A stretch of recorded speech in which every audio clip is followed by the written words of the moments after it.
Hey guys, Mike here, the Detroit Borg, with a look at the all-new Apple iPad Air 2, which is arriving just 1 year after the all-new iPad Air, which is still available but $100 cheaper.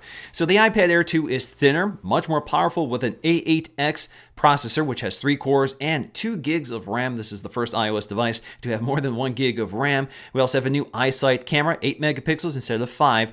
We also have a new FaceTime HD camera, which is kind of lifted from the iPhones.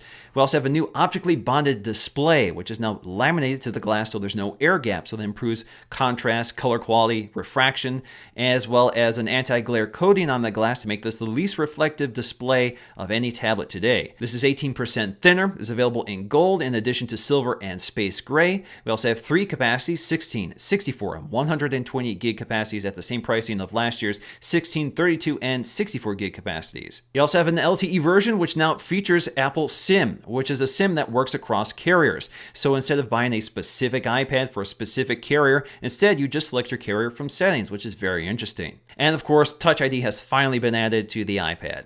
Alright, so let's get to the unboxing so we can take a close look around. So on the box you can see we have the iPad in profile, highlighting the fact that this is razor thin. In fact, it's 18% thinner at only 6.1 millimeters. So that makes it thinner than the iPhone 6 and also makes it the thinnest tablet available right now. Now, the first thing you notice when you pick the iPad Air up out of the box is just how thin it is. It's also very thin and rigid, that nice solid metal construction.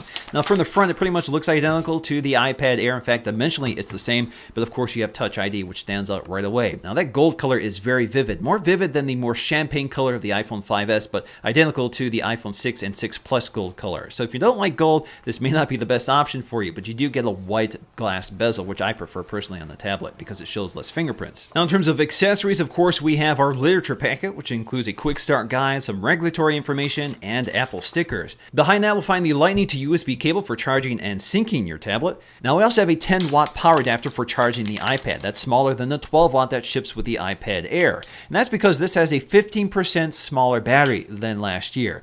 But because of the A8X chip, which is more power efficient, they've been able to retain the same battery life as the iPad Air. All right, so let's boot up our iPad Air 2 so we can take a close look around.